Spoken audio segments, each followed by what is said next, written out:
All right. So, introduction to contracts is the next lecture. So, really, this in the context of what we've been talking about last week, we talked about procurement, which is really how we are going to get a builder. And the first lecture today was about tendering, which is how we formally get an offer from the builder to do our works. And then the contract is basically how we then sign the builder up so that there is a formal relationship for them to undertake the work as described in the documents. So, why don't we start with what a contract is? Basically, any contracts can be some sort of written thing, but they can also be an oral thing. Okay, so if we talk and say and agree to do something, that is a contract. Yeah. So going back to the idea of the tender before, where we've actually written to somebody, or we've accepted that somebody will be putting in a tender for certain to do a certain thing based on the rules of the tender, then that also is a contract. So that's a small contract to be able to be considered. Nathan, is that a question? Yeah. Do you mean that verbal contract is in a legal sense or just in a general sense? It's in a legal sense, But of course, that's you still need witnesses. It needs to be able to be verified, even though it's a verbal contract. Okay, so you can say something, but if it's if it's someone else's word against yours, that's not very helpful. But if there's witnesses who will corroborate the verbal contract, then just saying it is actually enough. Yes, so of course, as you can see there, what Ackerman says is that unless there's witnesses, there may be problems of proof. So it does work as a contract, but being able to prove that it's a contract is then going to be your next problem. So that's a simple contract. Now, the more formal kind of contract is what you call a contract under seal, for which there is an agreement that's written between the parties of the contract, and is executed when it's signed, sealed, and delivered. So that all saying signed, sealed, and delivered basically means that not only do you agree to the contract, but you've actually put your mark on it to say that you've agreed to the agreement that you've drawn up that forms part of the contract. So that's basically a contract under seal. So when we are looking at construction processes and the complexity of construction, basically we only look at contracts under seal because there's too many things that can go wrong. There's too many things really to be considered. So we need systems in which we can calibrate how we then consider how things are going to happen and the processes and the documents and so on and so forth. So really with architects, where architects are involved, we look at two different kinds of contracts mainly, which are lump sum contracts and cost plus contracts. So most construction contracts are lump sum, and what a lump sum means is that out of the tender process, there is a fixed price with a fixed time that comes out of that, and that price and that time then becomes part of the contract. Okay, so it means that the price is known for the works as described in the tender documents, the specifications, the drawings, and the other documents. It does not mean that the price cannot change, but it does mean that the price can only change under certain conditions that are outlined in the contract. So it's not fair to say to a builder, this is the price, and we're not going to change if certain things out of your control happens. Okay, so for example, and we'll go into this more in Paul Barnett's lecture on risk in a couple of weeks. But for example, if it's a contract to undertake a renovation of a house, and you don't really know what the conditions of the thing you're connecting to is like because you haven't demolished it. You don't know. So if you open something up, let's say you're taking off the lean-to off the back of a house and putting a new one on. You take that lean-to off, and then you suddenly discover that actually all the timbers that hold up the back of the house, which you were planning on keeping, are actually undersized, and there's a bit of sagging and so on and so forth. It feels fine when you walk on top of it, but when you're under there, it's clearly not the right thing to do. Another example might be that a stump is actually sitting on the brick that is sitting on top of the earth, rather than being founded inside a hole dug in the earth on the proper footing. Okay, so all these kinds of things are what you will call variations to the contract. All these things are unknown unknowns, to quote, I can't remember his name, it was some American Secretary of State talking about Iraq. But it's stuff that you don't know, so it's not fair to impose a fixed price on stuff that you don't know. So there's always mechanisms within contracts to deal with these kinds of variations. Okay, so that's what a lump sum contract is. The other way of dealing with it is a cost plus contract. So in a cost plus contract, what happens is that the builder spends money to get the works done, and then charges you for the coordination of that spend. So let's say a builder gets a carpenter in to do $20,000 worth of work. The builder will then add their margin on top of that, which is a coordination margin, and then charge it on to you. So while the client will know everything that's going on, you don't have any indication as to what the price is for the project from the beginning. So these kinds of things can really blow out. Yeah, and so of course the Institute of Architects, who is looking after architects and their relationship with their clients, don't like cost plus contracts. Yeah, because really what the architect should be doing is determining as far as possible how what is required for lump sum contract and to reduce the unknowns of it. So in the case where you can actually get under the house and have a look to see what the footings are like, you should do that. You shouldn't wait till demolition starts. But if it's really something that you have no idea, then you might start off in a cost plus contract. It might end up as a cost plus contract anyway because the changes that what you find when you start demolition is going to change the entire project. Okay, so in a cost plus contract, it can be against state and territory laws governing domestic work. So what happens is that there is a standard fee payment stages that are determined for domestic work by the government. Now, if a builder and a client choose to do their own schedule, that's also fine, but it needs to be something where there's set stages for payment of work.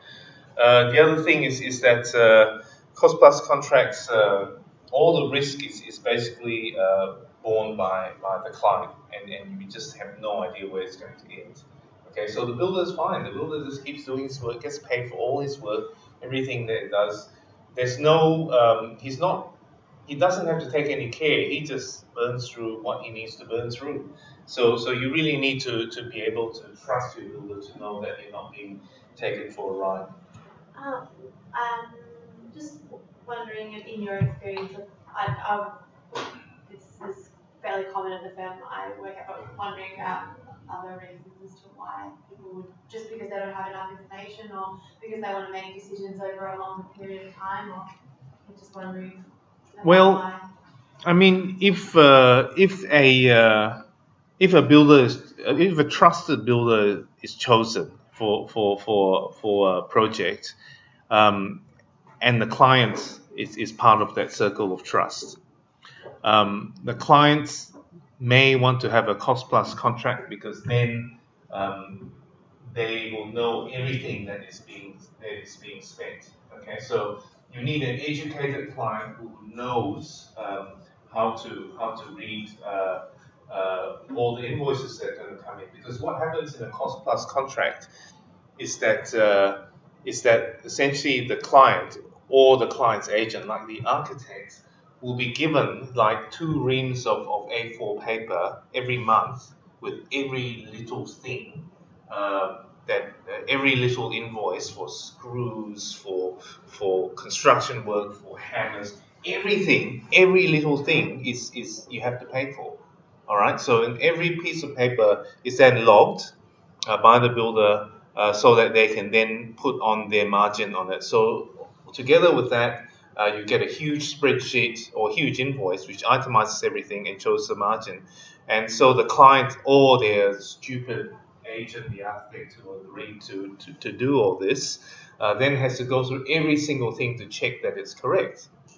So it's a huge amount of work for the architect or the client if they actually want to know that what they're doing is the right thing. It can be cheaper though, because there's no inbuilt risk to the builders. There's no fat. But if there's no, but you see the builder is under no, there's no incentive for the builder to actually be efficient. The builder will just dawdle along and take their time. So that's the problem. If you can get the builder to work as fast as with a lump sum contract, but under cost plus conditions, that is going to be cheap. It may well be, it could be cheaper. But the thing is that there's no, you can't make the builder do anything. Oh, we just have to do it this way. So in my case, it ended up being about the same, but a lot of work for me. So I wouldn't do it again, certainly. No, put it this way, I wouldn't administer the contract. If a client wanted to go into this, I would get them to do it themselves. Oh, that's interesting. Can I add to that as well? Yeah. There has been a number of builders recently that have tendered on projects that prefer this cost plus. It's open book, like you were saying, but they have then put a builder's margin on top of that. So it's sort of an incentive to go, yeah, okay, we'll go the cost plus, but regardless of whether or not we go over the time that we've stated or whether or not we're under, there's a builder's margin in there, and that's what we get for the project. So that's sort of a client's incentive to go, okay, we know what the builder's getting, and then we can make decisions, I guess, on the fly about some of the materials we choose to use. But you can do that with a lump sum contract anyway. You can just, the stuff that you haven't decided upon, you can put in as a provisional sum or prime cost item, which gets added to the contract. And when you know the final cost of those things, you put that in, and either the contract is reduced or bumped up, and the builder then gets their margin on that, and it's still a lump sum.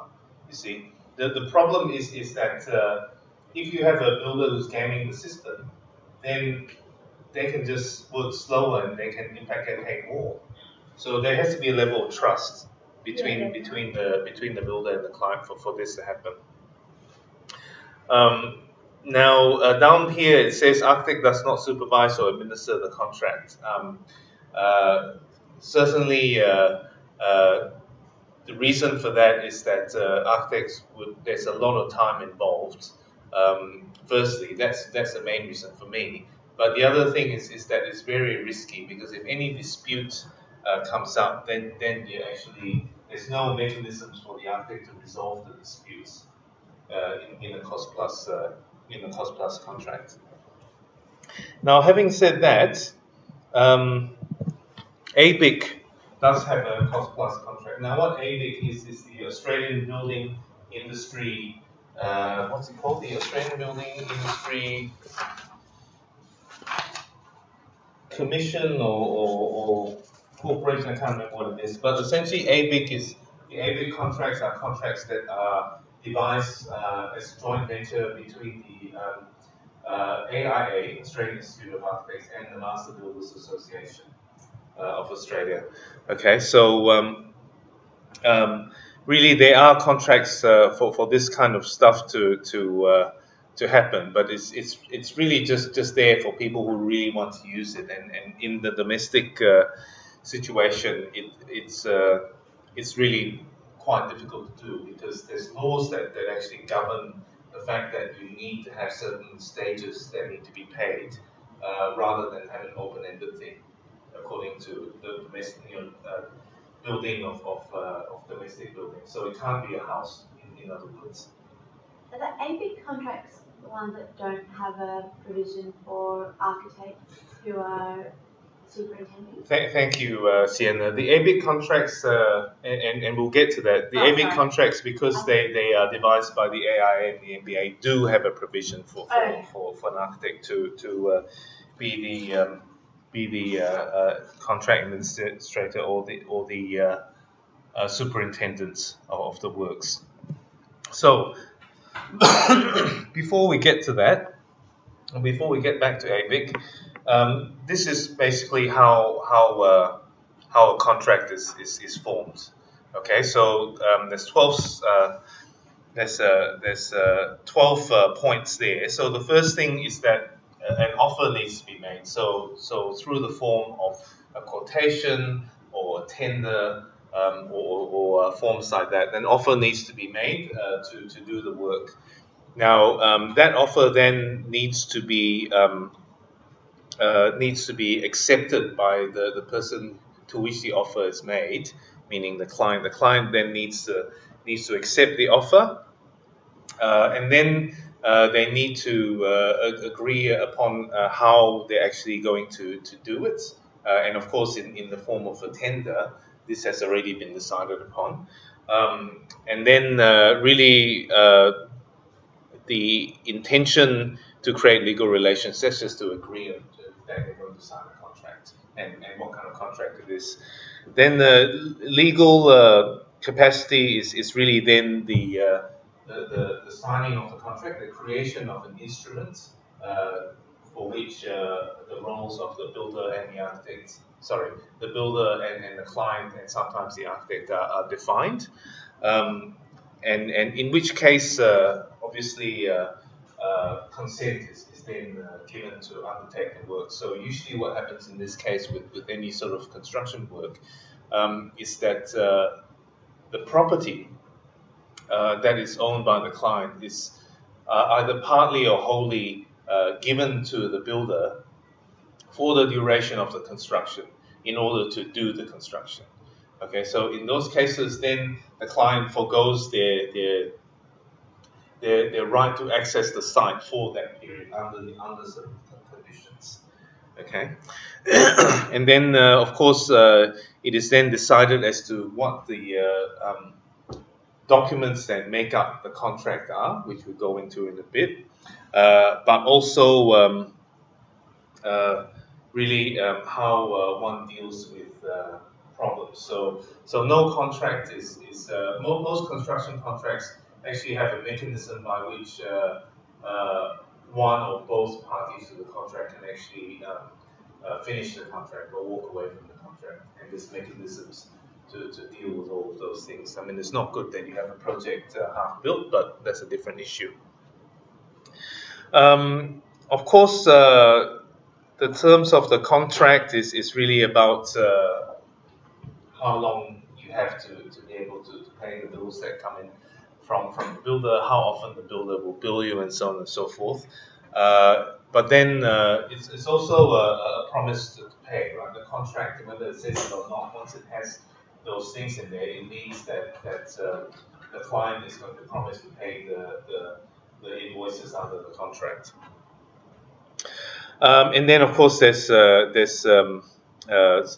rules of construction. So everything, despite The thing is, you can't write a contract to do illegal things. Okay, so you can write any contract you want, but it has to follow the old, you know, the BCA or the National Construction Code, has to follow Australian standards, has to follow all the laws of the land. Okay, so really, this also is something that's implied. So you can't have a legal contract, for example. Oops, maybe. You can't have a legal contract to do anything illegal. That then makes it an illegal contract. So, like in Goodfellas, where you also do gangsters, you know, getting contracts with other people, those contracts will hold up in court. It's pretty obvious, but bears saying. Okay, so moving right along, there in construction there's certain documents that make up a contract. So the contract is not only the contract itself, although the contract document itself is the most important thing as part of the contract, but it's also made out of the specifications for the project, the drawings, the architectural drawings for the project, and the other documents that support that, such as the land survey, the geotechnical report, the structural drawings, etc., etc. All of those things that at the minimum make up the building permits documents will become the contract documents. Contract documents often have more stuff than the building permit documents, because what happens is that you don't actually need a lot of documentation to get a building permit. And generally you need more documentation in order to get something done, built to the way you want it to be built. For example, you don't really need any sort of construction detailing when you get your building permit. But if you want a certain level of finish, or you want something to be done in a certain way, you need to have that detailing in the building contract, so that the builder will know what to do and how to price on the basis of that. Now, this is an interesting point, because the contract documents, what you see here, those are the things that actually then the builder is supposed to be building everything from, including the contract, because that has a whole stack of stuff about building and penalties and so on and so forth. Okay, but the habit of builders is really to build from the building permit drawings. So what I tend to do is I like to have the building permit drawings the same as the contract drawings. So the same thing becomes the same set of documents I use for both things, which means that I tend to have more stuff in my building approval drawings than most people, so that you have one set of drawings and there's no confusion. Because some builders tend to just lock away the contract drawings and just build from building permit drawings, or vice versa. Don't ask me the logic of that. I don't understand it, but nonetheless, that's the way that they like to work. Is it because you've got so much stuff on the drawings, they like them to be, they can make stuff up? I don't know. I really don't know. I would have the contract on site. I would have the contract drawings on site, because that's the agreement. And then I would also have the building permit drawings on site. But then they feel like they have to manage those things, and it's not actually right. You need to have both sets of drawings on site. Like the builder who did my house, I said, "Where's the contract?" So I put it in the safe. I'm never going to look at it again. I'm like, what if something goes wrong? He says, "Well, nothing's going to go wrong." And sure enough, nothing went wrong. But that was a slightly sinking feeling on my part for a while, until I figured out that it was actually quite a good builder, and was probably doing more than what he was making money from. But anyway, so there's also a precedence in terms of documents. So here you see the precedence. So the most important thing for building contract is the contract itself. Next most important is the specifications, then the architectural drawings, and so on and so forth.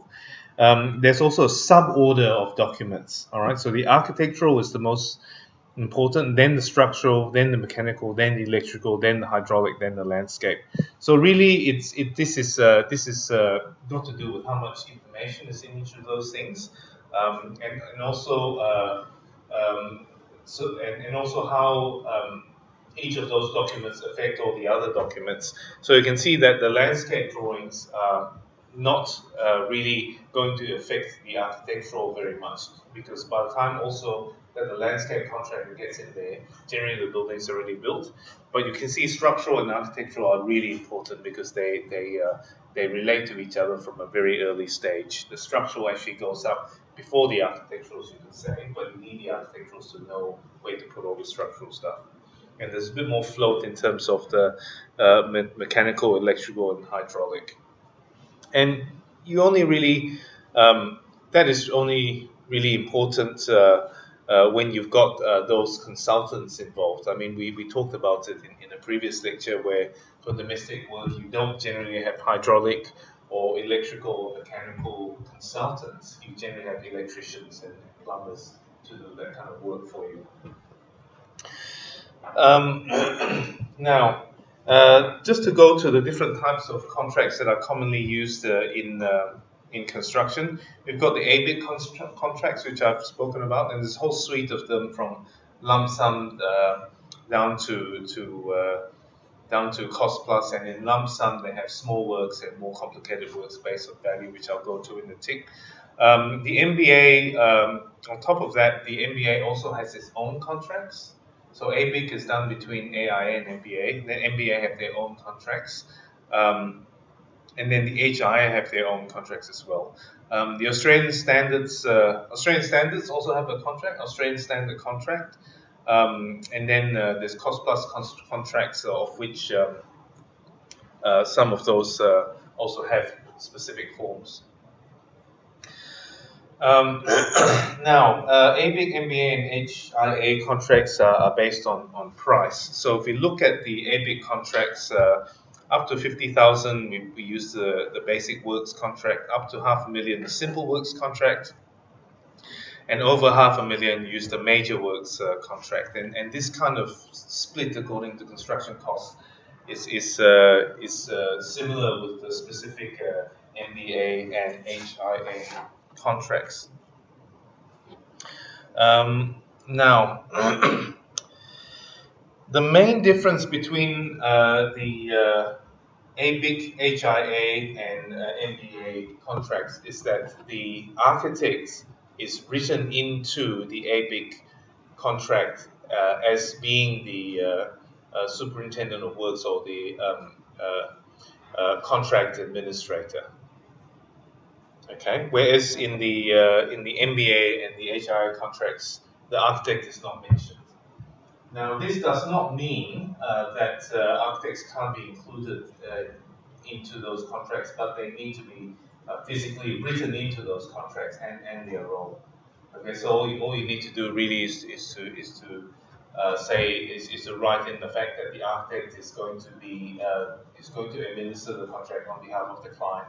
All communications need to go through the architect, and so on and so forth. The architect needs to then certify any claim before it's being handed over to the client, and so on and so forth. So all those things that are standard clauses in the ABIC contracts, you need to basically write in the short form in the other ones.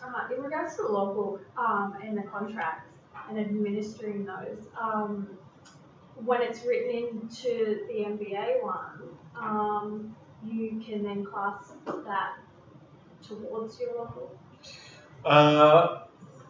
Is that true? I don't know. It's the short answer. I imagine yes, you would be able to, because if you're working in contract admin, then the architect needs to be written into those contracts. But on the same note, it's not really a but. With the architectural practice exam, they're really looking at the ABIC contracts. So really, that's the questions which all the questions about the testing is about the ABIC. I think it's the ABIC. I can't remember which one it is. the ABIC contract and everything that's associated with that. I think it's the simple works contract, or is it the major works contract? I'm not sure. Does that answer your question? Okay, very good. So, residential contracts in the ACT. Basically, the ACT Building Act has a standard thing that all states and territories have. What they have is they have a prescribed set of payment stages. Yeah, the prescribed set of payment stages, which I'll show you in the next slide. And they also have the Building Acts also have a mechanism by which you can make up your own stages. Okay, by which you can make up your own stages.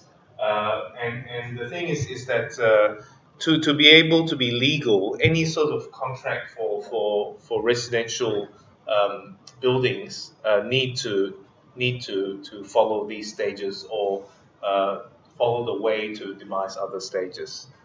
Okay, so this is a very important thing, which means that and in other kinds of construction contracts, you don't actually have to have this.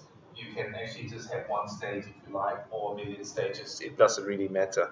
But in terms of residential construction, the aim of the stipulated stage is really was really to protect the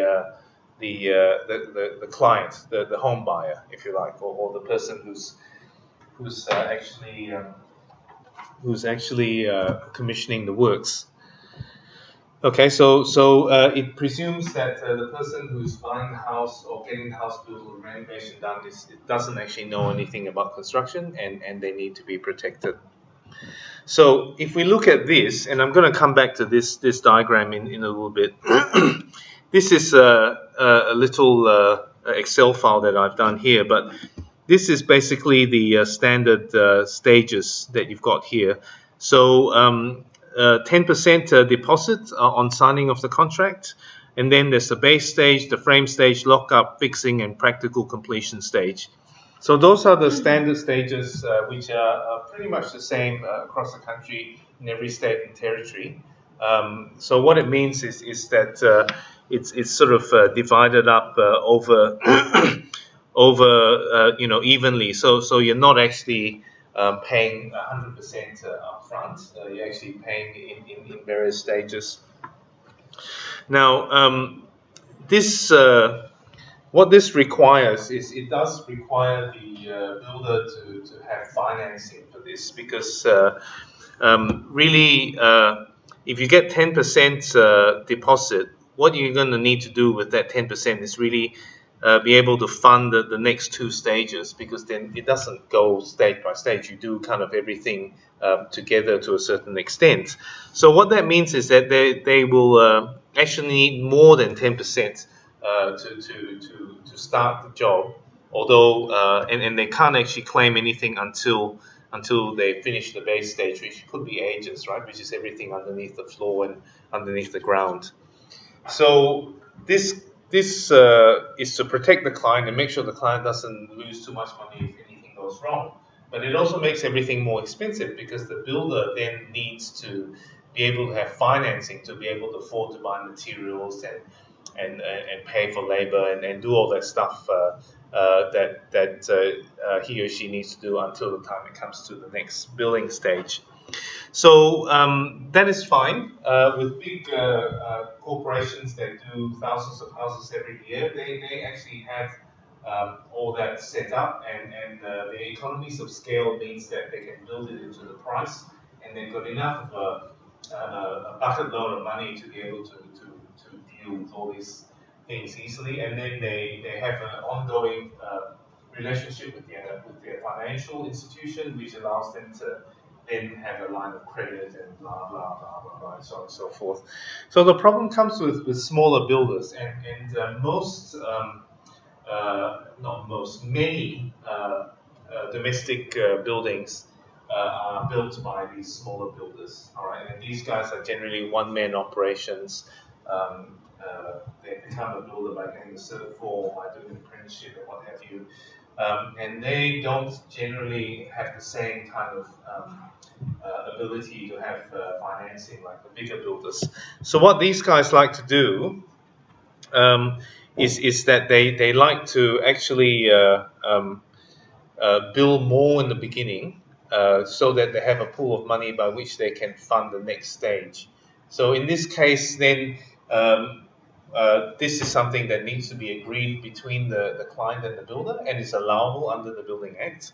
But what you can see here is that the deposit is actually less, and then the site setup is only 5%. But once you finish the demolition works, oh, and that's the other thing about this system here, is that it doesn't actually work for renovations. It's only for new builds. So the moment you have a renovation, you basically have to go and redo all of these things. So you can see that by the time you get to demolition works, you've got a big hit there, 20%. Now 20% of the contract is not going to is going to be much more than the actual cost of the demolition. But what it then means is that the builder is then able to fund the elevated external works and perhaps some of the framing and subfloor. And then by the time they come to be paid for this, then they can start funding the stages further up the chain. Okay, so this is a bit of give and take between the client and the contractor. So the client takes on a bit of risk by paying a bit more upfront, but the contractor the contractor is sharing the risk with the client, which is good for the contractor because it means that the contractor is more able to get their work done. Okay, so. The similarities between the ABIC and the HIA and the MBA contracts are basically, for domestic work, they all have the provisions for those stages. They all have the signatories to the contract, which are the builder and the client. And they all have a fixed price. They all have a fixed period. They have a defects liability period, which means once the works are finished, that there's a certain period whereby the builder has to come back to fix stuff. They will have a payment condition. So as soon as an invoice is issued, how many days or weeks does the client have to pay? How is the client actually going to pay the builder? Nowadays, it's quite common for the client to have to provide security to the builder, which basically means that the client then needs to run financing in order for the builder to even be able to sign. And this is what the HIA actually advises its builders to do.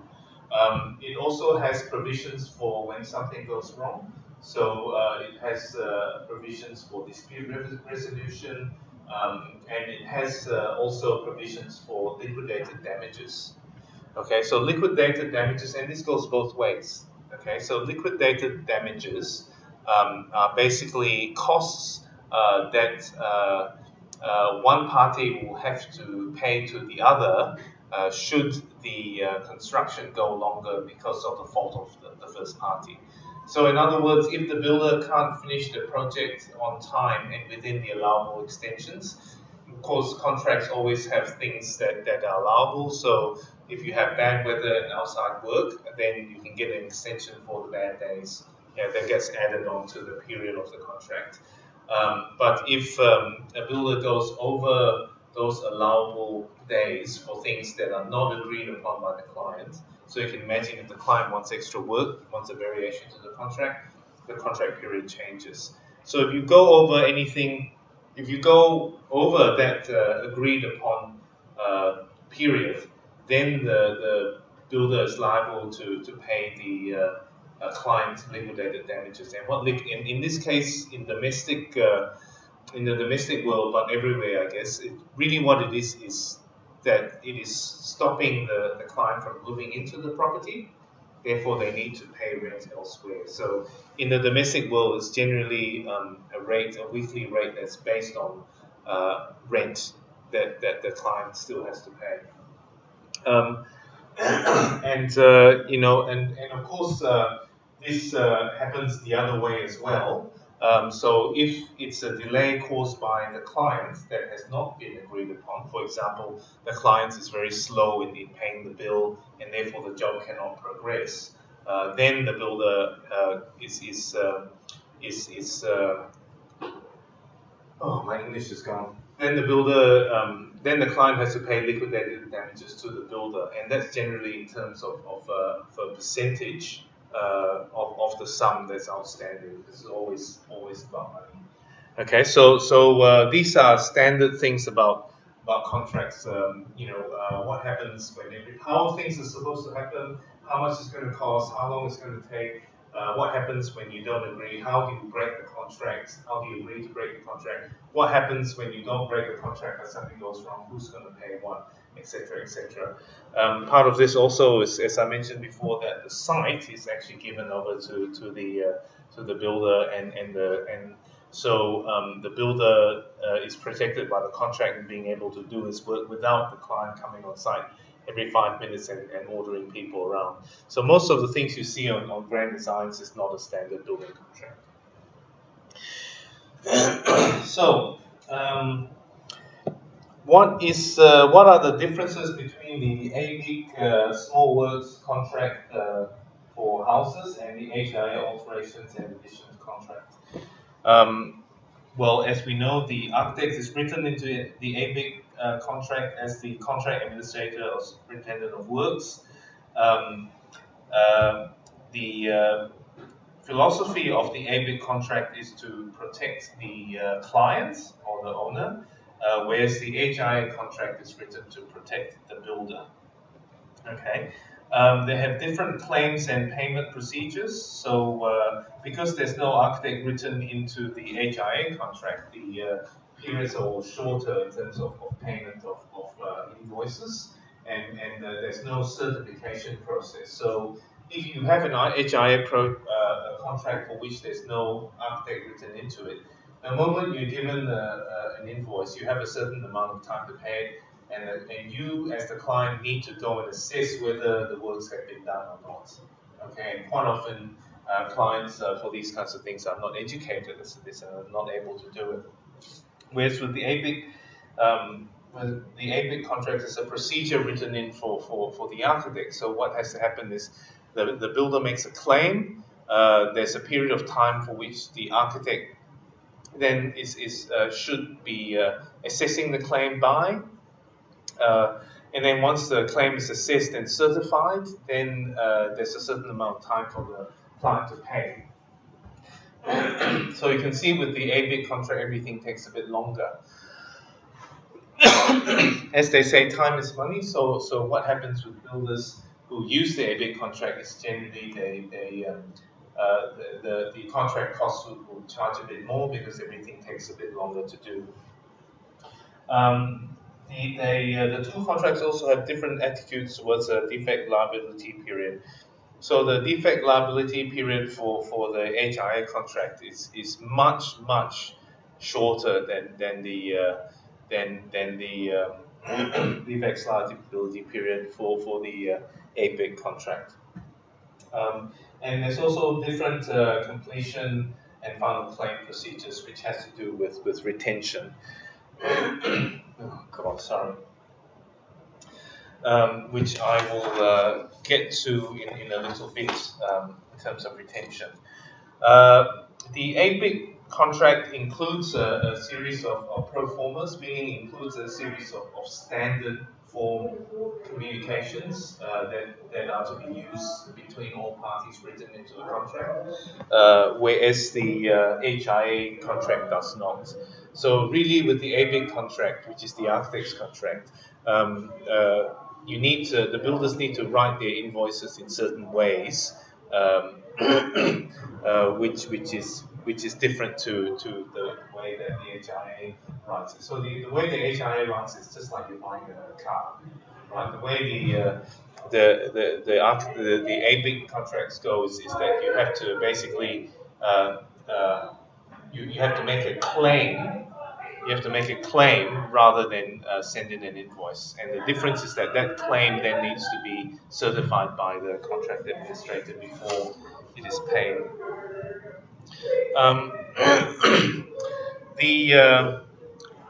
The HIA contracts require guarantees for the builder or the contractor that the client is going to pay. So either you have an account with a certain amount of money in it, which the builder deems adequate, that the builder and the homeowner are signatories to. Okay, so you have a whole bucket load of your money as a client locked in there, and you can't get at it, but it gives the builder confidence that there is a pool of money there just in case anything goes wrong. The option for that is for the for the client to appoint a guarantor to fulfill the conditions of the contract should the client not be able to pay. So this is what I went through when I actually did my renovation recently, and in the end I asked my dad to be the guarantor, and he kind of foolishly said yes after complaining a while for about it, because it was just going to be ridiculous to go any other way. But the reason why I say he foolishly said yes, and the reason why he objected is that in the late 70s, my uncle, the developer, used my father and my grandfather as guarantors for a construction loan for a big development he was doing in Malaysia. And the landowners reneged on their agreement to sell the land to my uncle, and the banks went after my uncle, and therefore went after my grandfather and my father, who essentially had to bail them out. So my dad took a bit of convincing until I told him that I wasn't my uncle. But this is the kind of thing that happens. So it's a very serious thing. The guarantor is essentially liable for the cost of the project. So it's not something to be entered in lightly. But on the same note, my dad trusted my ability to pay, I guess. So the thing is that these are the only two options by which the HIA contractor gives the client in order to guarantee that the builder will be paid. Okay, so it's not a very versatile sort of contract. Like with the joint signatory, what happens if someone dies? How are you going to get the money out? On either side, how's the builder going to get the money out if the client dies, and how's the client going to get the money out if the builder dies or is hit by a bus or what have you? So it's really not a very good contract, right? But so what you would say is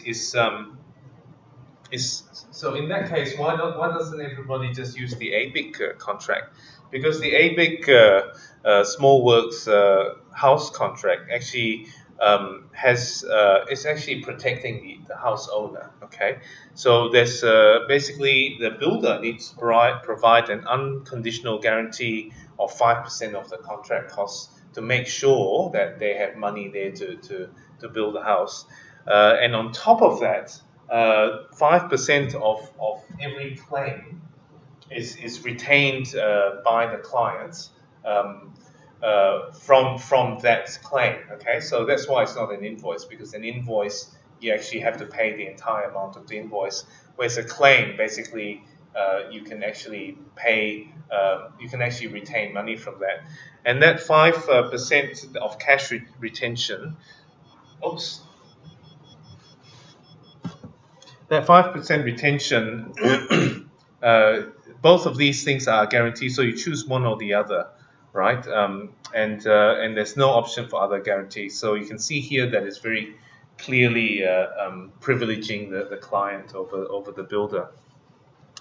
Now, essentially, if you go down the unconditional guarantee path, then you need to provide 2.5% cash guarantees issued by the financial institution. So this is the builder. The builder has to go to his or her bank and say, "Give me 2 cash guarantees," and those cash guarantees are then held by the clients, one of them gets refunded at practical completion, and the other one at the end of the defects liability period.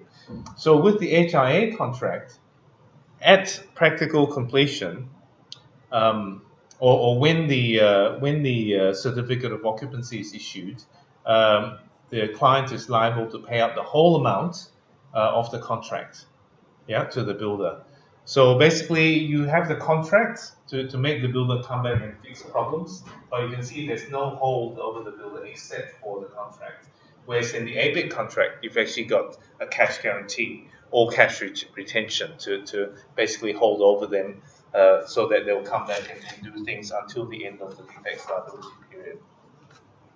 So if we look at the cash retention way of guarantees for the owner, this is basically how it works. 10% of each progress payment is held in trust until 5% of the contract price is reached. This is stupidly complicated, so I'll go to a table in a minute.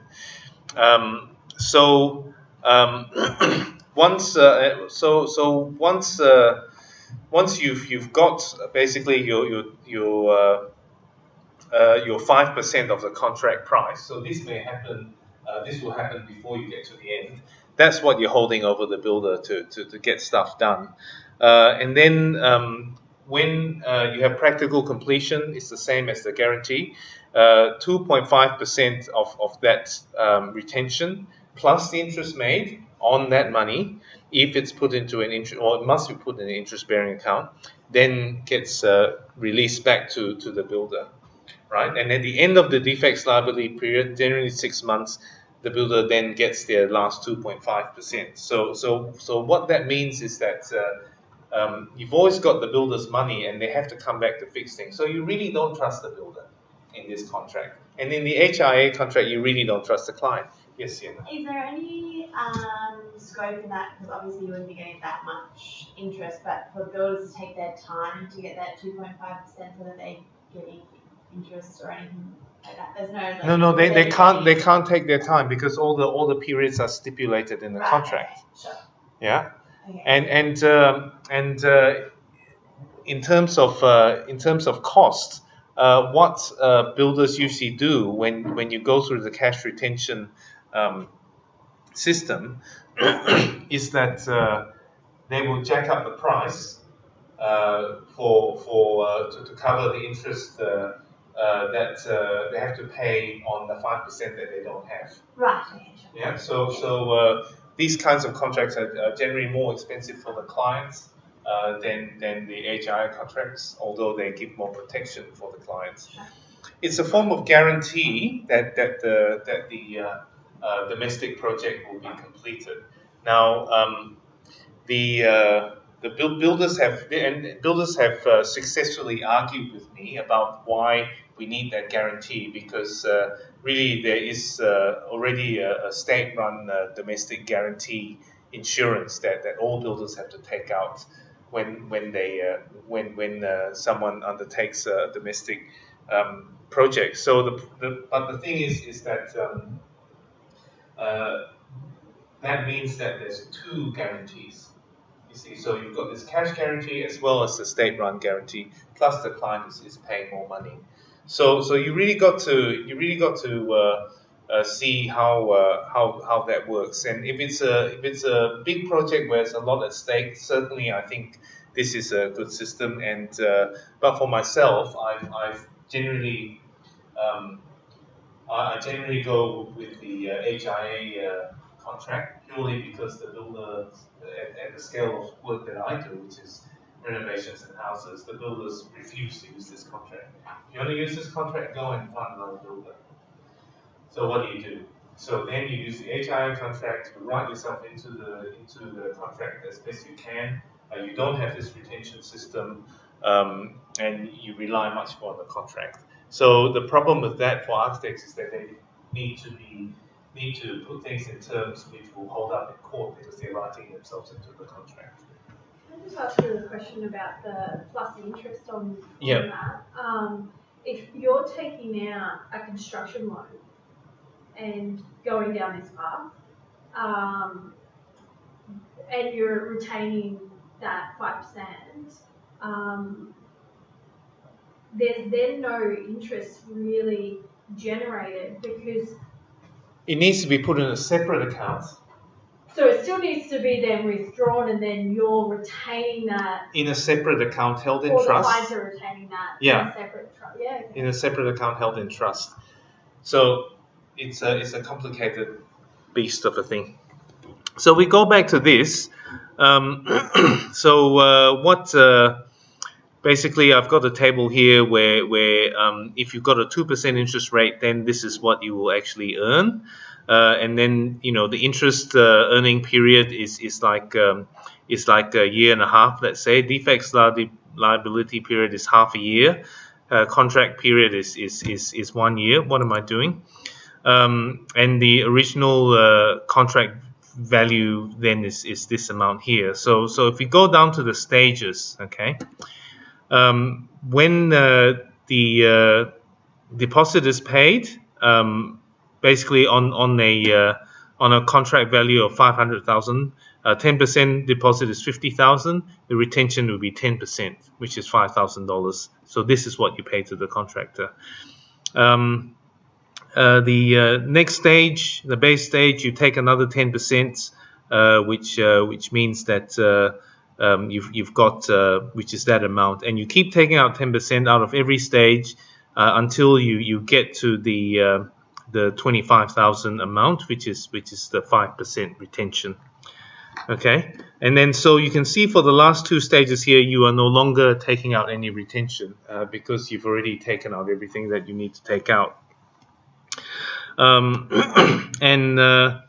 What then happens is that you basically in the last on the practical completion, you actually then give back the builder 2.5%, and you can see here the final stage is after the defects liability period, which is the last 12,500. Plus you give them the interest, and that gives you the final sum. So in the ABIC contracts, the stages, the defects liability stage is a financial stage because there's still 2.5% of the contract cost in it. Whereas in the HIA contract, the last financial stage is at practical completion. This is I don't know what this is. Anyway, moving right along. So the role of the architect in the ABIC contracts. The architect then has 3 roles in the contract. Firstly, as a professional advisor to the owner, because the architect has acted as the consultant to prepare drawings and so on and so forth. Secondly, as the agent of the owner in administering or superintending the building contract. Okay, so that's a different hat. And then the third hat is as an independent arbitrator for certification and dispute resolution. So, so these are the 3 roles of the architect in the ABIC contract. Now, there's no role for the architect in the HIA contract, but you can actually write a lot of this into that. In fact, the only thing that you need to run into you can run into the HIA contract is that you're the agent of the owner and administering or superintending the building contract.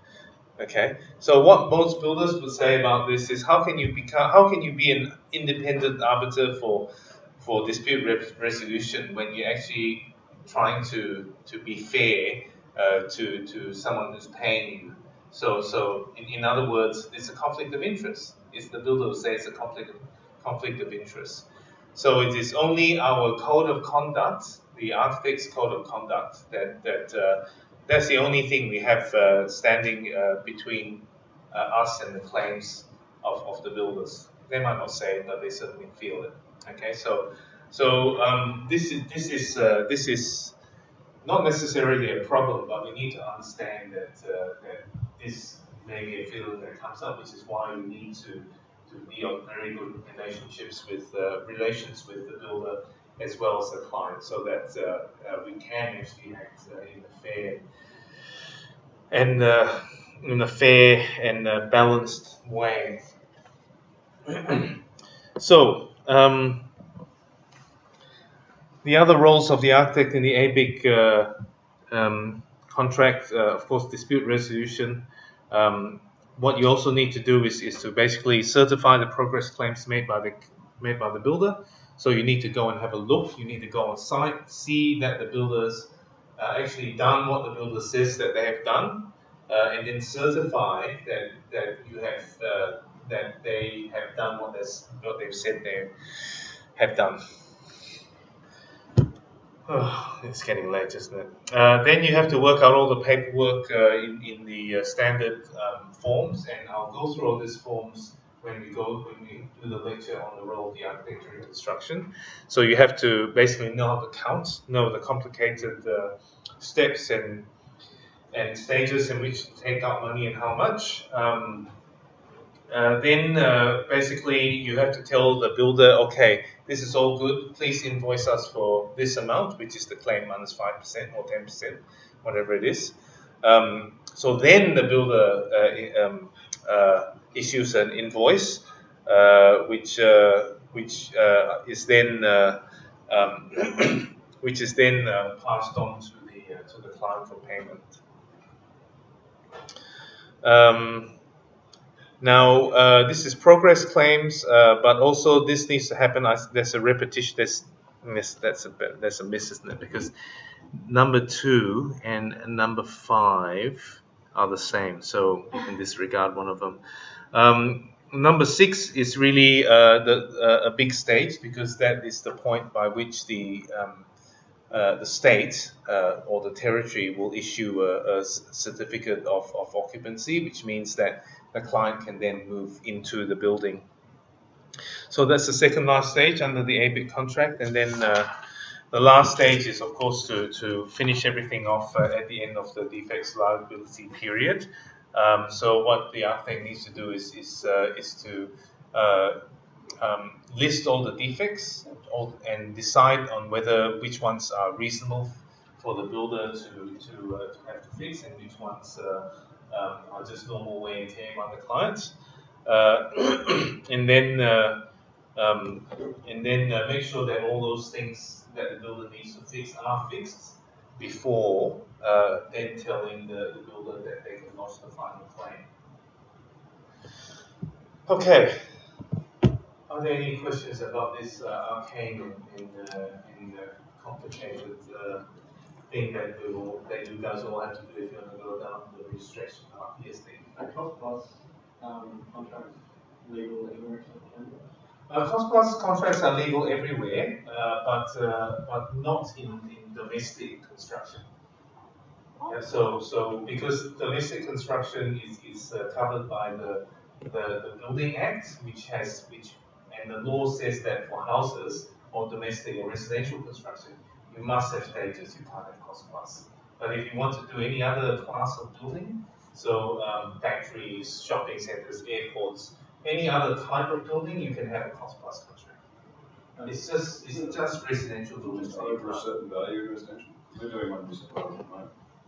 Well, I'm not sure about that, but also what you can see is if you buy stuff off the plan, even then it's a stage thing. You've got to pay money at certain stages. You're not actually allowed to charge your buyer the full amount before it's built. Could we be calling it cost plus, but there are stages put in place?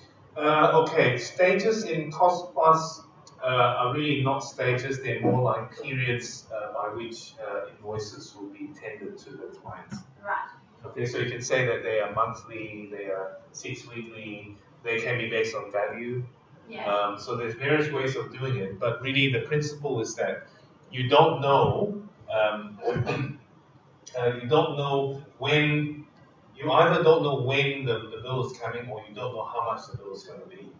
Whereas in the normal lump sum contract for residential buildings, you always know. You always know how much you're going to pay. You may not know when, because it may take longer, it may be raining all the time, you can't pour the concrete or the footing, so on and so forth. But you always know how much it's going to be. I'm just wondering if the residential projects that my work is called cost plus weren't actually technically cost plus, it was just a way of referring to them as being slightly different. Why don't you go and and do some investigations and report back to us? hypothetically, in terms of Because legality. and this didn't always used to be the case. Like this standard stages thing has only come in the last sort of 10 years or so. Before then, I have worked on a couple of cost plus residential projects. Right. I'm wondering if you're right in this, possibly a figure-based thing, because We were definitely using a cost plus on a residential job, but there's an estimated stage payments. So the builder has to update his estimations and price, and you pay a percentage at the end of each month. I have to have a look at the Building Act again. I can't remember. But by and large, people tend to go down the. Oh, it hasn't worked well. So what's happened? Oh, we're 3 years late. 3 years late. Yeah. Is this? Well, not 3 years late. It should have been probably 1 to 2 years. It's into the third year. Like I say, there's no incentive. yeah, I'm just curious as to why. Well, it was the client hadn't. There's been heaps of variation, Oh, okay. and it was the client knew all the risk was on them. To be honest, price isn't a factor, Yeah. but that's. Yeah, what I it mean came that's from. the same background that the clients have. That doesn't matter. Hmm. But I guess price does still matter even when you have endless money. Often really rich people are really stingy, but just like to paint them with a broad brush. But that's interesting, I guess. I was just wondering if there are other incentives. Yeah.